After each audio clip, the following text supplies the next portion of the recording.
Rome was ambitious. It wanted to become a great city and reach the pinnacle of accomplishment.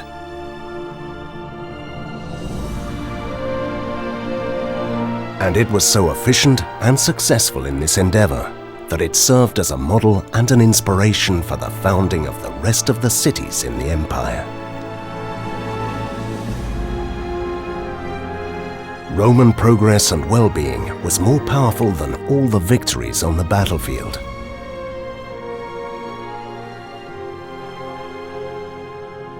This was probably the most powerful Romanization weapon that ever existed.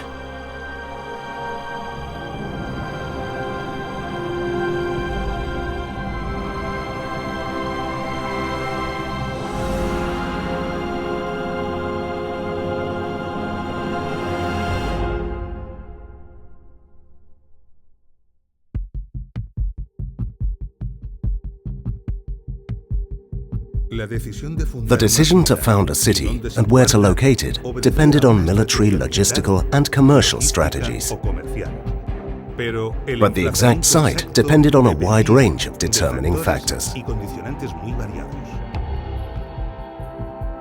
are the basic principles for founding a city. First, a highly favorable piece of land must be chosen. High, open ground, clear of mist and fog, and with an orientation that should neither be hot or cold, but temperate. Proximity to swamps should also be avoided.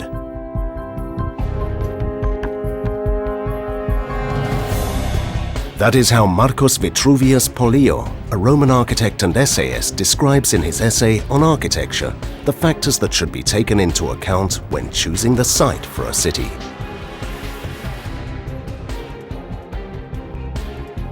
He takes into consideration a multitude of factors. For example, he says the city's grid must be laid out according to the cardinal points, but that this orientation should be altered according to the direction of the prevailing winds. And so he continues with many details, including the orientation with respect to the sun, the alternative layout of the grid depending on whether it was an inland or a coastal city, mountainous, or other.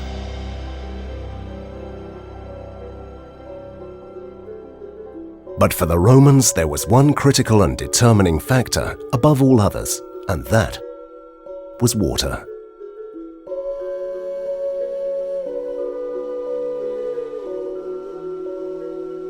The Romans knew that water was a fundamental element for progress and well-being, and that it had to reach the heart of the city in abundant amounts.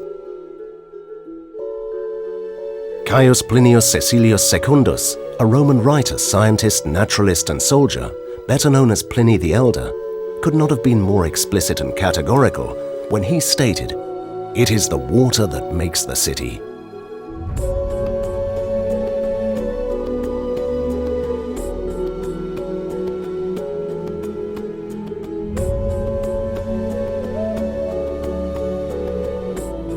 It was inconceivable that a town or city, no matter how small, would not have drinking water and public baths.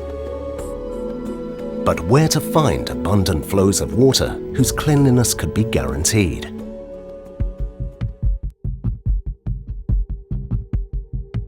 Wells offered good quality water, but not a constant flow. Rivers may have had a good flow, but they did not offer the hygienic conditions demanded by the Romans. And the same was true of lakes and dams. The water from these places could easily become contaminated. Rainwater could be stored but not drunk, because standing water ended up becoming a source of disease.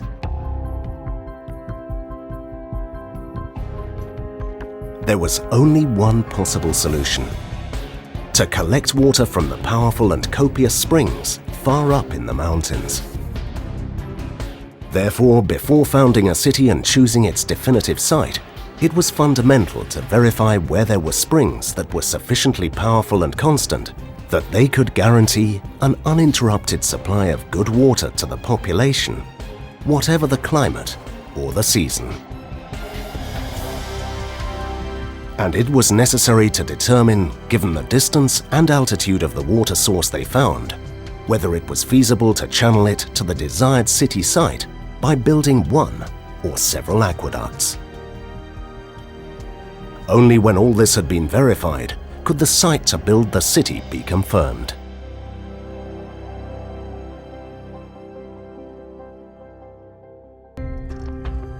With the site confirmed, they proceeded to mark out the land boundaries using a ritual the Romans had inherited from the Etruscans. An augur confirmed whether the place was favorable to the gods. In any event, the augur confirmed the site already chosen by the engineers. The next step was the inauguratio. At a central point in the chosen area, a pit was dug, and in it offerings and soil from the founder's place of origin were placed. Then the city perimeter was marked out using a plough pulled by a team of oxen guided by a priest. The city's defensive wall would be built on this perimeter. Next, a mensor calculated and marked out the zones inside this area. Finally, a priest officiated at the consecration with a sacrifice in honor of the Capitoline Triad, the gods Jupiter, Juno, and Minerva.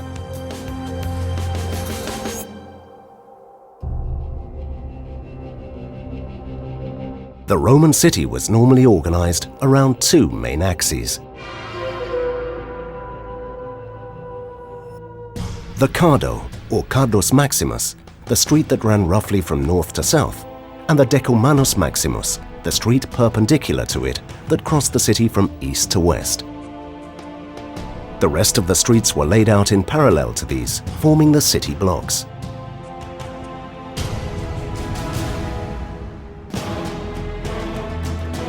The heart of the city was the Forum. This was a large porticoed plaza, normally rectangular in shape, where the main public buildings were found.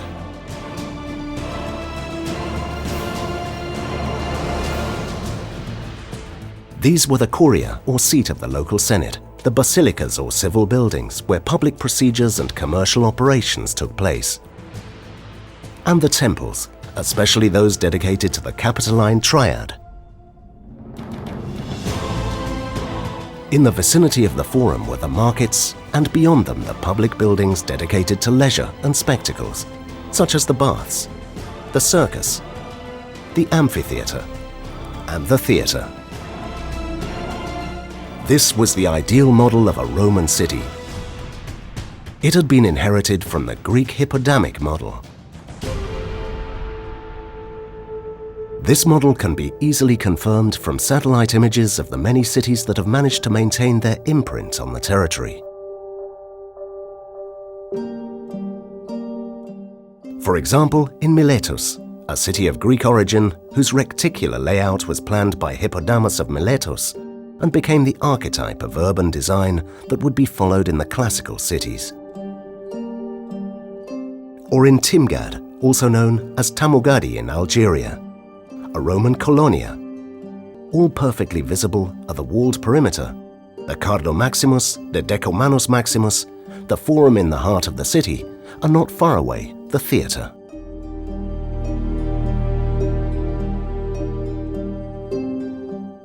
But the ideal model could be modified. We can see this in many cities. For example, Pompeii in Italy. This city developed without a clearly hippodamic grid.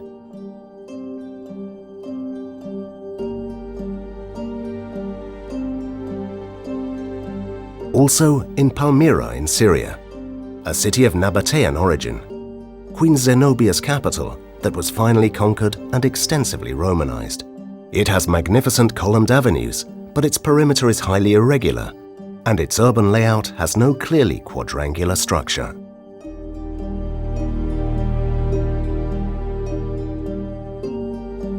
But sometimes the model could be altered considerably.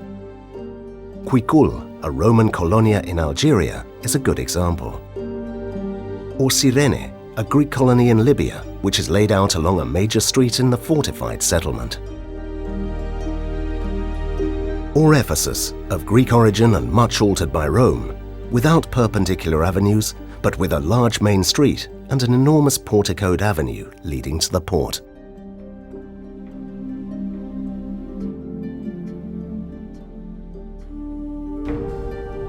Most Roman cities were colossal projects that covered huge areas.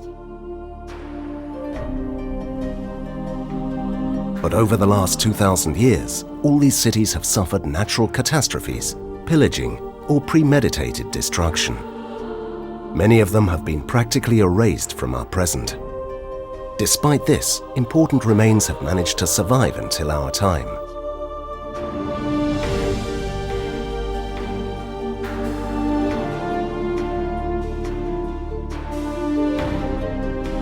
But it just so happens that the sites chosen by the Romans for some of their cities were so perfect and advantageous that after the decline of the empire, new cities were built in exactly the same place.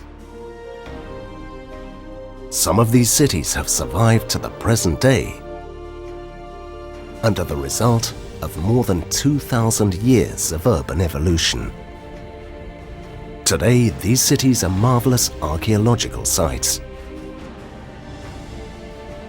In them, the interpretation of the ancient Roman remains is an enormous and exciting challenge.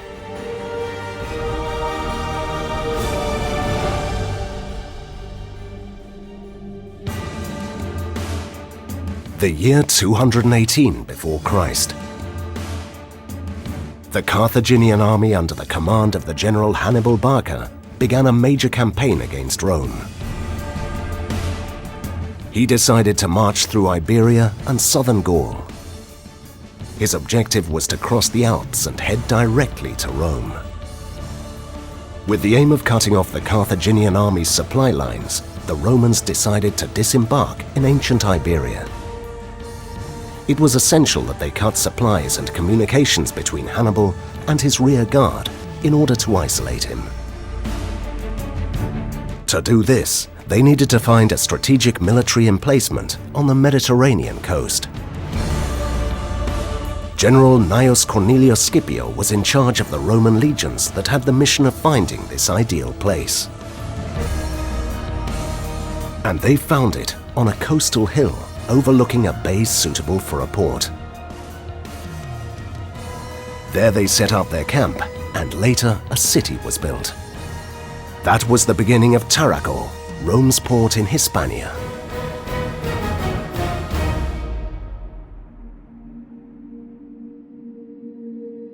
These obvious advantages for the siting of a city have continued over the centuries, and the result is Tarragona, a pleasant and prosperous city on the Spanish Mediterranean coast.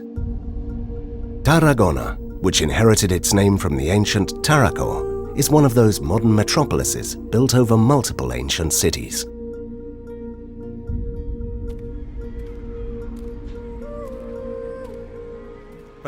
A stroll through Tarragona is a very special experience. The fact that Tarragona occupies exactly the same site as ancient Tarraco means that history greets you with each step you take.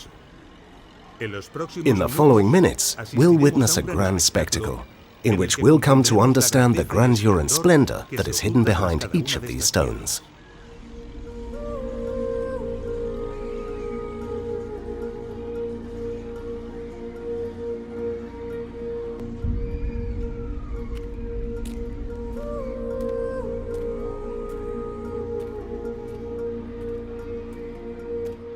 Archaeological excavations carried out in the city center revealed these remains. They are 2 rows of 14 columns.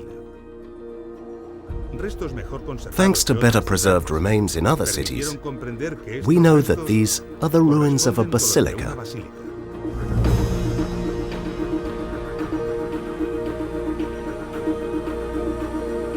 It was a large building with 3 naves. The central nave was higher than the lateral naves, providing light for the interior. This was the judicial basilica, the place where legal matters such as contracts and trials were dealt with. It was also a place for imperial worship. The building was in the heart of the city, in the local forum. This forum also had a square of approximately 58 by 52 meters, surrounded by a portico some 6 meters wide. This was the most important commercial zone of Tarraco. The excavations also revealed evidence of the proximity of a capital, the city's main temple some 2,100 years ago, dedicated to the gods Jupiter, Juno, and Minerva. If we compare what we have just learned with the situation today, we can quickly see that present-day Tarragona would find it difficult to compete in grandeur and splendor with ancient Tarraco.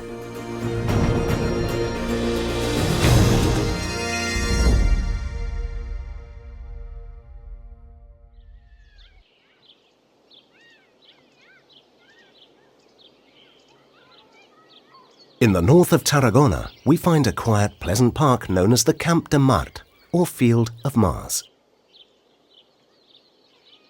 This is a place that takes you back to the past and offers you paths to walk through history in silent reflection.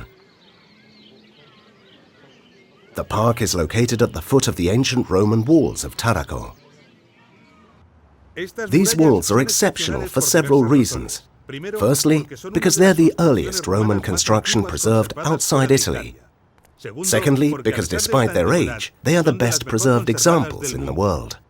Following their design, the first 3 meters above the ground were built with megaliths that served to reinforce them against the impact of war machines, and also made excellent foundations.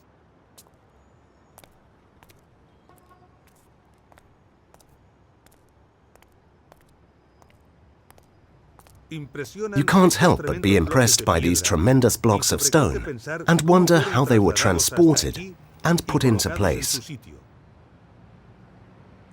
Some of them must weigh over 30 tons.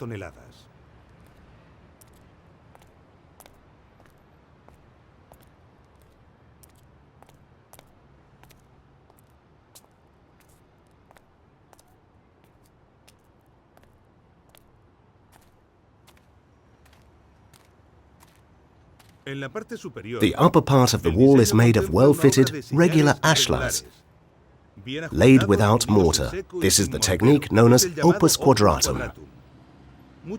Many of these ashlars have marks carved on them that recall similar constructions in Italy.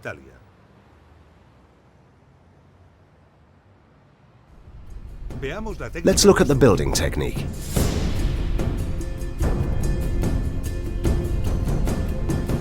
The base of the wall is some 5 meters wide. On either side were the megaliths, and the interior was filled with large stones and earth. Next, the ashlars were placed. They were finely cut, perfectly fitted and bonded without mortar. Every few meters, others were placed transversely to form interior walls. This technique provided an internal structure that considerably reinforced and increased the strength of the wall. Independent compartments were also built, so that in the case of a breach, the rest of the wall could be protected.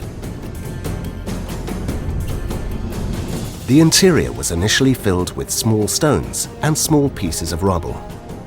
This fill was covered by layers of adobe of some 10 by 30 by 45 centimeters. The total height of the wall was 10 or 12 meters, and its width at the top was around 4 meters. Enough room for a guard area known as the patrol path.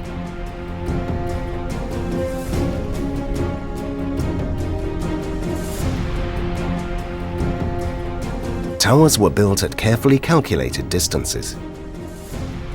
They housed soldiers, sometimes armed with scorpions, whose mission was to defend the wall. The distance between these towers was normally determined by the range of weapons. On the inside, sloping ramps allowed the men and war machinery to be moved quickly and efficiently to the top of the walls.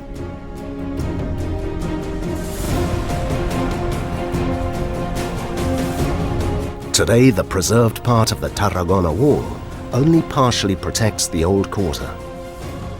But it once surrounded the whole perimeter of the city, some 5 kilometers.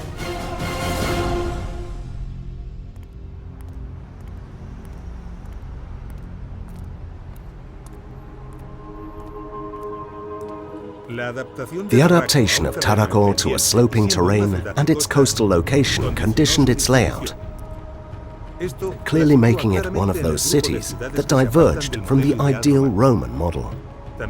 Another factor was that it was such an important city, the capital of a province. Tarragona is a very hospitable city with a wonderful Mediterranean climate. It seems that this was also true 2,000 years ago, as the ancient texts tell us that the people of Tarraco were cordial, and its climate was that of an eternal spring. Thus, Tarraco had a large population, a major trading infrastructure, and many visitors, and the size of its entertainment venues was in keeping with its prestigious position.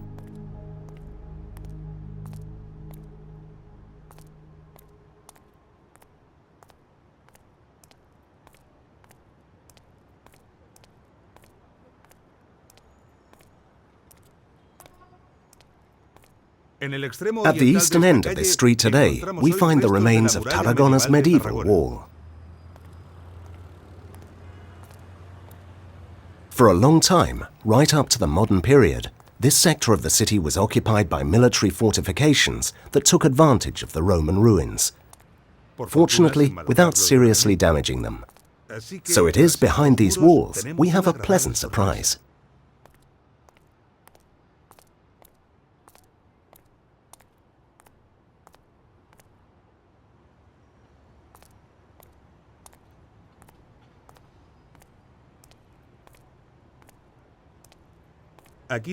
Here we have the only 3 surviving arches of the 55 that made up the facade of the circus. They are 7 meters high. Truly impressive. We can see that the facade was built with meticulously worked ashlars.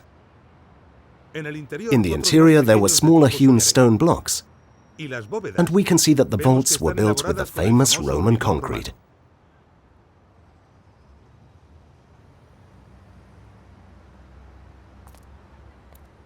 These arches were normally closed with grills and would have been opened to allow the public in when an event was being staged. These vaulted spaces had different uses. This specific one had a stairs that led to the upper seating.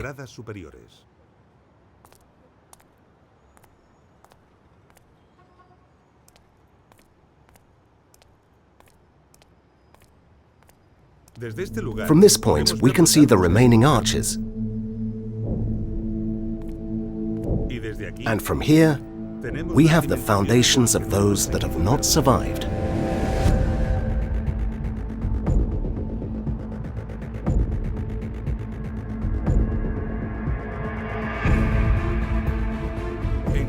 We would find a few more of these foundations if we dug up this street, and a lot more under those houses.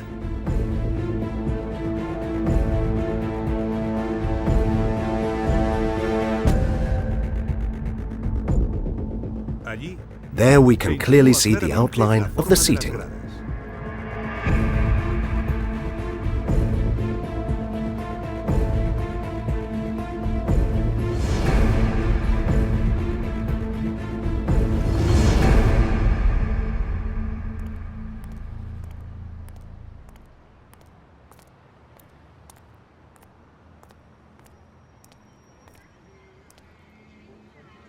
This is the Plaza de la Font, an attractive square full of cafe terraces popular with locals and tourists. At one end, we can see Tarragona City Hall. Chariots once raced where the people now sit to have a coffee. In other words, we're standing in the circus arena. This square occupies approximately 20% of what was once the area of the circus. That will give you an idea of the original size of this enormous building. The houses on the southern side of the square were built on Roman foundations, and their width was conditioned by the original vaults of the circus. That is why they're all of a similar size.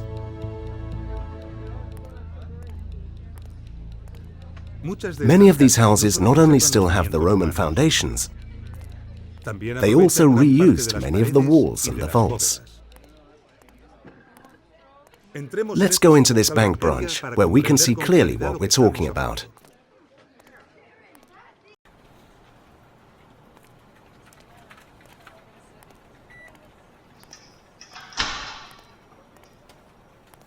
Here we can see that these premises have inherited the hollow of a vault. Specifically, it's number 28 on the circus facade. The bank had the good judgment and taste to respect all this when fitting out its new branch. And on the wall, they've drawn the outline of the seating, educational and attractive.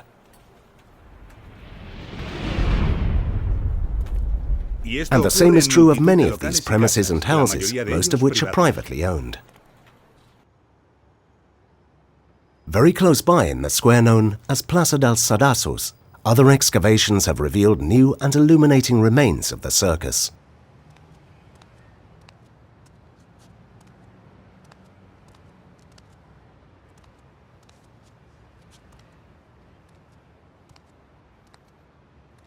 We're in the front of the northern stands.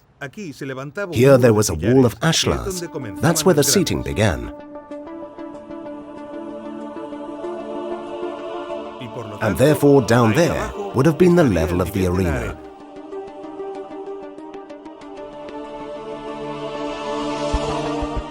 We can also see part of the vaults that supported the seating.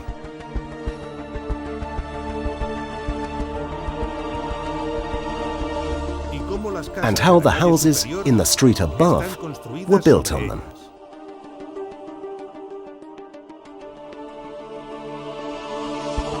Now we can see more clearly than ever how the builders of the houses took advantage of the Roman foundations.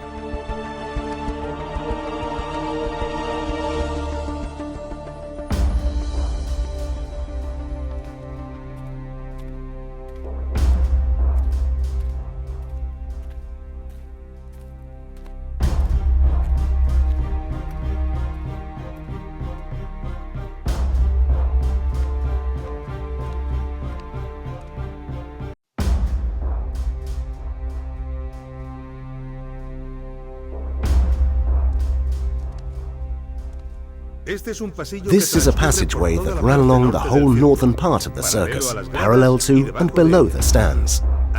Originally, it must have run the whole length of the circus, but now only a third of it remains.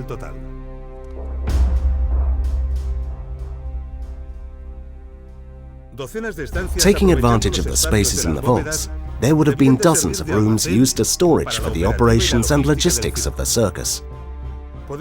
We can see how a huge amount of Roman concrete was used in its construction. It had to be very strong, as it had to support the weight of thousands of spectators.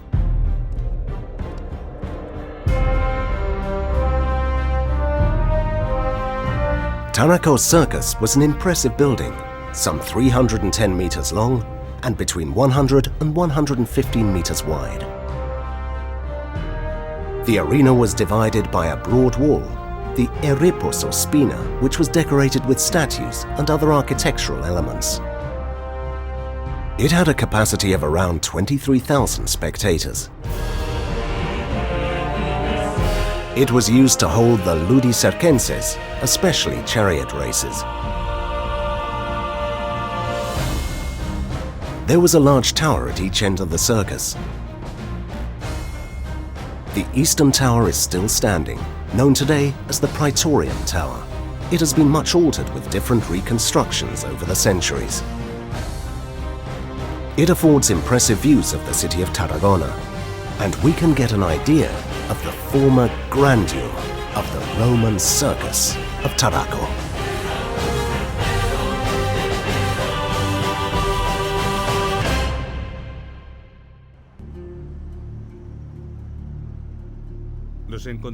We are now in the Praetorium Tower. Here at the bottom, we have important clues as to how the city continued in the upper part of the circus. On this original Roman wall, we have a decoration of pilasters.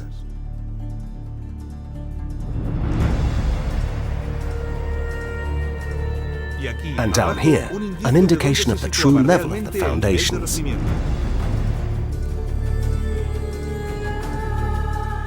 Linking this information to that from other finds and our knowledge of cities in other parts of the empire, we can reconstruct the building complex to which it belongs, the Plaza of Representation and the provincial administration.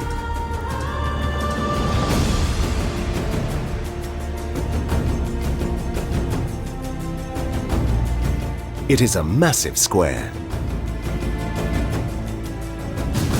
perhaps the second largest in the entire Roman Empire. It was 265 meters long and 145 meters wide. The buildings around the perimeter housed the provincial administration, archives, treasury, meeting rooms, and other accommodations. The interior of the square would almost certainly have been decorated with gardens, fountains, honorific inscriptions, and numerous statues.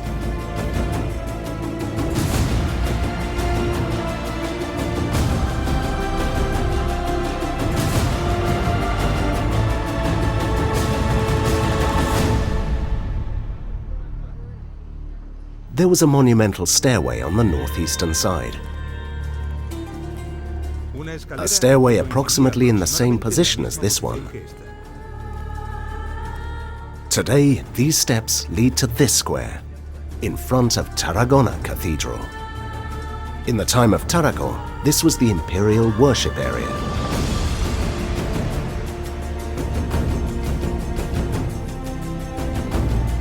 Another large square, this one 156 by 133 meters.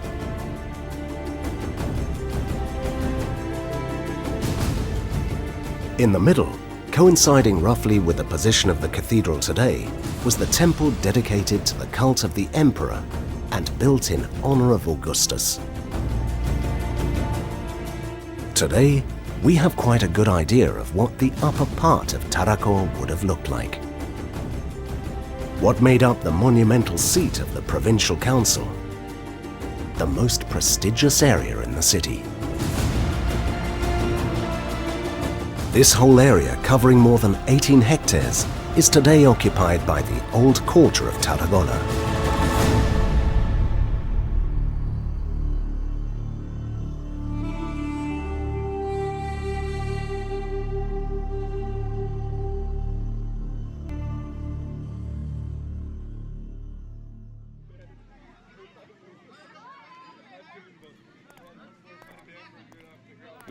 The upper part of Tarraco was reserved for the city's political and economic elite.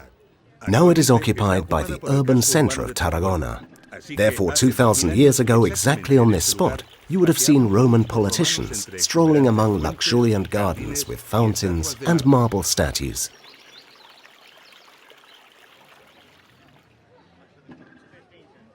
It's impossible not to wonder about the fate of the enormous, opulent structures that once stood here.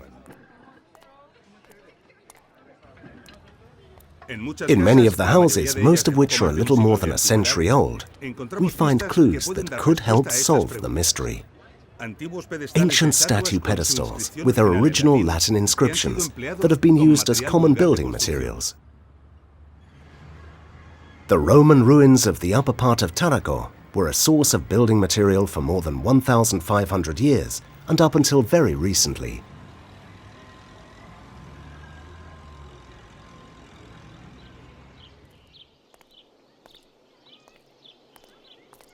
The remains of Tarraco are so fragmented that meticulous research has been needed to interpret them, as they themselves cannot bear witness to what they once were. However, there is one splendid exception, the amphitheatre.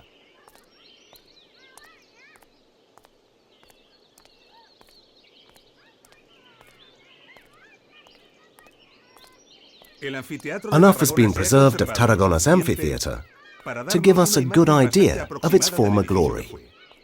Various restorations have also helped.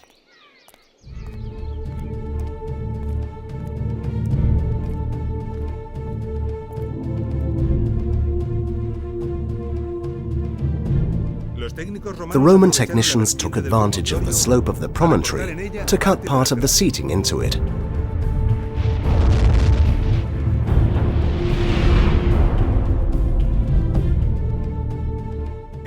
In the areas where the terrain did not allow this, the stands were built on vaults. The structure that stands out in the arena is the remains of a 6th century basilica and a 12th century Romanesque church. Both the basilica and the church were built with stone blocks from the amphitheatre itself.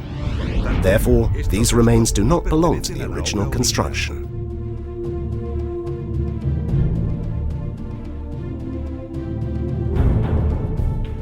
This was the site of the tribune. It is a large vault that would have been profusely decorated and was reserved for the authorities who presided over the games.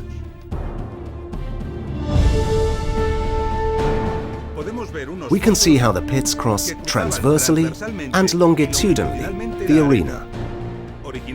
They would originally have been covered with wooden planks.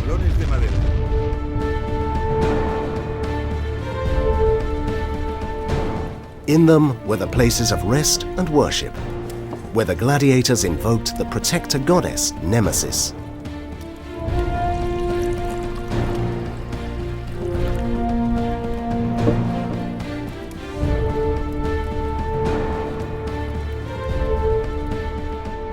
The Porta Triumphalis was a large gate to the arena through which the gladiators entered in a solemn procession.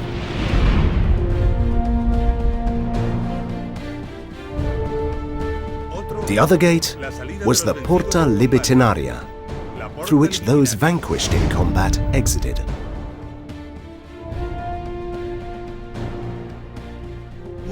Enormous masts supported and tautened an ingenious system of ropes, designed to open and close a huge awning, the velarium.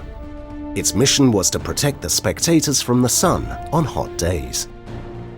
This amphitheatre could hold approximately 12,000 spectators.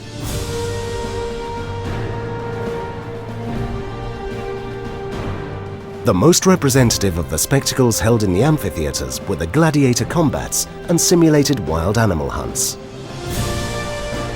In contrast to the movie image of fights to the death, being a gladiator was a lucrative and long-lasting occupation during most of the imperial period.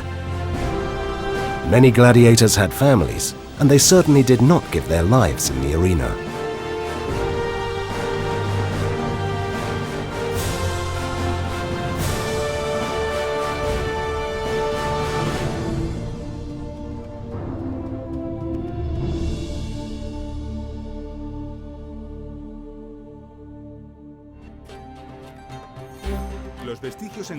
The vestiges discovered of Tarraco's amphitheatre and Roman circus have been important and have shed much light on what these buildings were once like.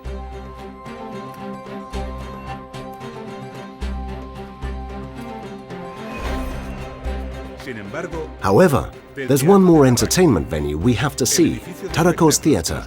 Unfortunately, all that remains of it are the foundations and part of the first 5 rows of seating.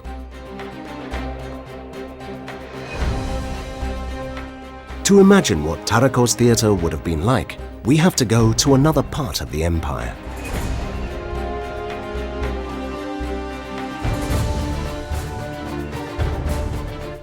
To a city similar to Tarraco, whose Roman theatre has survived in better condition.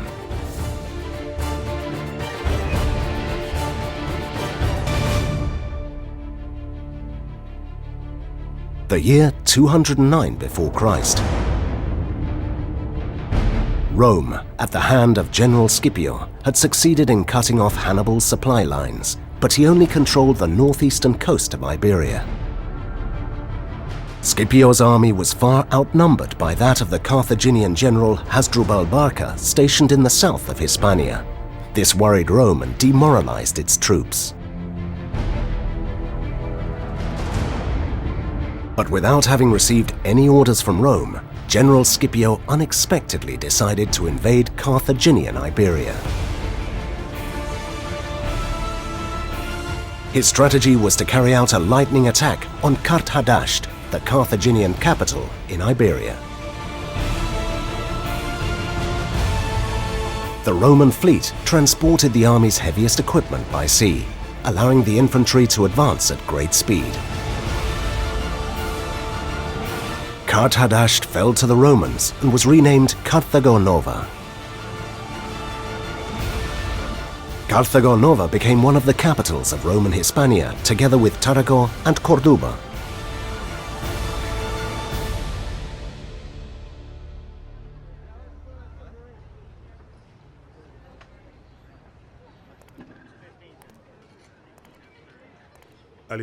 Like Tarraco, Carthago Nova's location was so advantageous that over the centuries, the city has remained on the same site. Today, it is the Spanish city of Cartagena.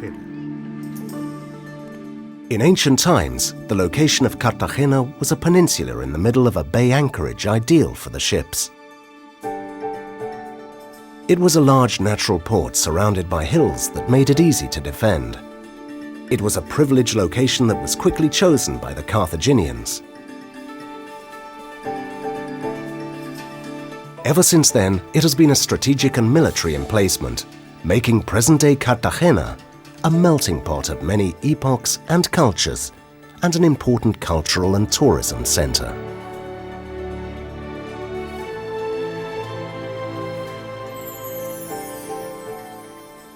The most impressive ancient monument the city preserves from all its centuries of history is the Roman theatre of Carthago Nova. Its remains have been masterfully integrated into the urban fabric of present-day Cartagena, providing the city with a magnificent museum space. The museum has been brilliantly conceived, offering in its final room a tour of the theatre itself.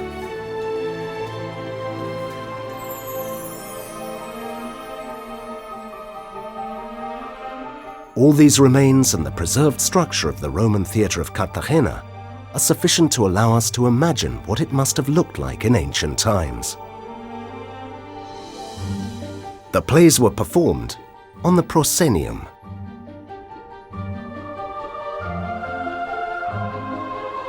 Below was the orchestra, a semicircle reserved for the authorities and musicians.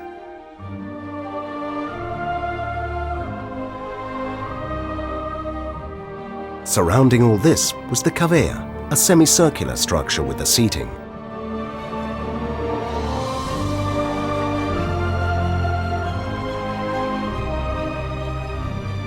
Enclosing the space was a spectacular backdrop, consisting of a double order of marble columns more than 16 meters high.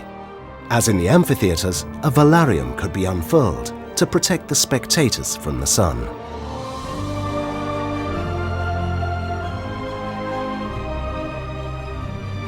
Behind the Essenae fronts, there was a large area of gardens. According to Vitruvius, this was where the spectators sheltered in the event of unexpected rain, and also where the actors prepared for the performance. Roman theatres were emblematic buildings in which classical and Roman works were performed. Their main purpose, like that of the other entertainment venues, was to entertain the citizens. The cavea of the Roman theatre of Carthago Nova could seat 6,000 spectators in strict order of social rank.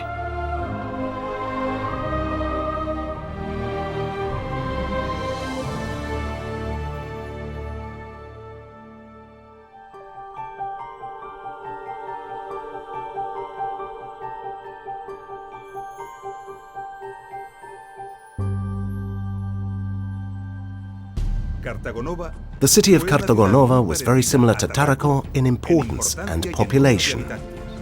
And the ground plan of Tarragona's Roman theatre is very similar to that of Cartagena. Therefore, despite our lack of information, we can venture to reconstruct the Roman theatre of Tarraco.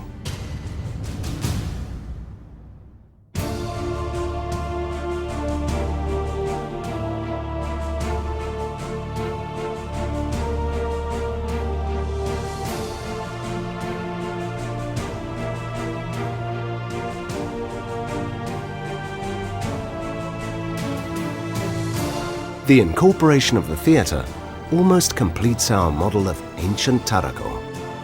We are only missing the port and the residential area. However, it is very difficult for us to learn about the residential city of Tarraco, as the area it occupied in Roman times is now below modern Tarragona.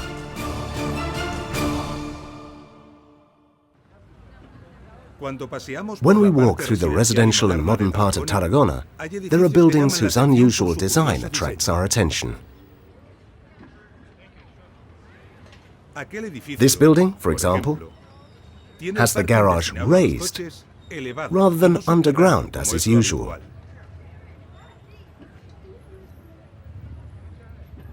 This design is not a whim. There's a very good reason for it. Here, below the building, are some of the remains of the residential part of Tarraco. Remains that were found while preparing the land for building, and that the City Council obliged the developers to preserve for future study. They are only foundations, but taken all together, they offer us a clear image. An image of how the residential part of Tarraco was structured.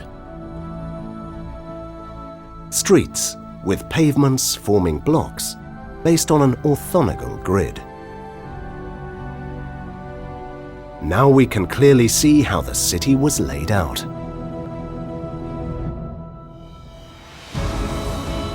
The main street crossed it transversely. The Forum in the heart of the city.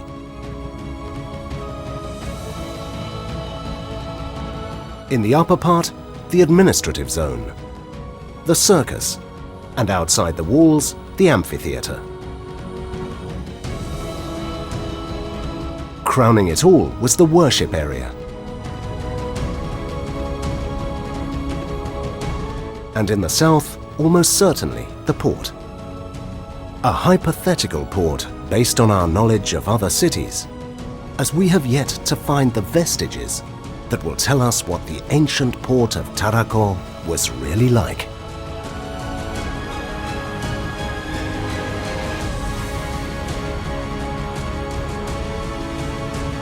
The final image of Tarraco, it overwhelms and eclipses present-day Tarragona.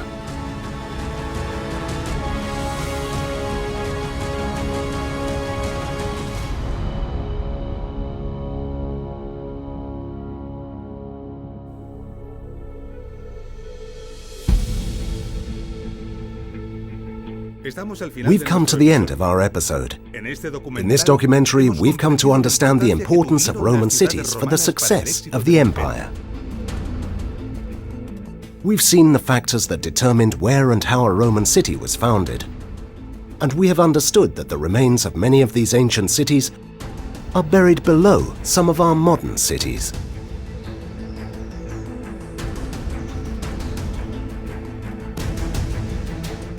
We've witnessed the spectacle of interpreting the ancient remains of a Roman city, and we've compared them to a modern city. In this way, we've reconstructed the grand Roman theatre of Cartagonova.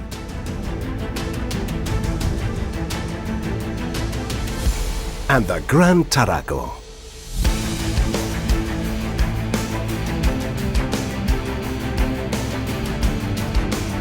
Tarraco was a great city, but it shrinks in comparison to the larger cities of the empire. In the next episode, we will travel to some of these cities to see and understand many of the things that remain for us to see. The public baths, the Roman houses, the drainage systems, the territorial organization, Roman villas, and of course, the grandiose Rome. We will see you in the second part of Roman engineering, cities,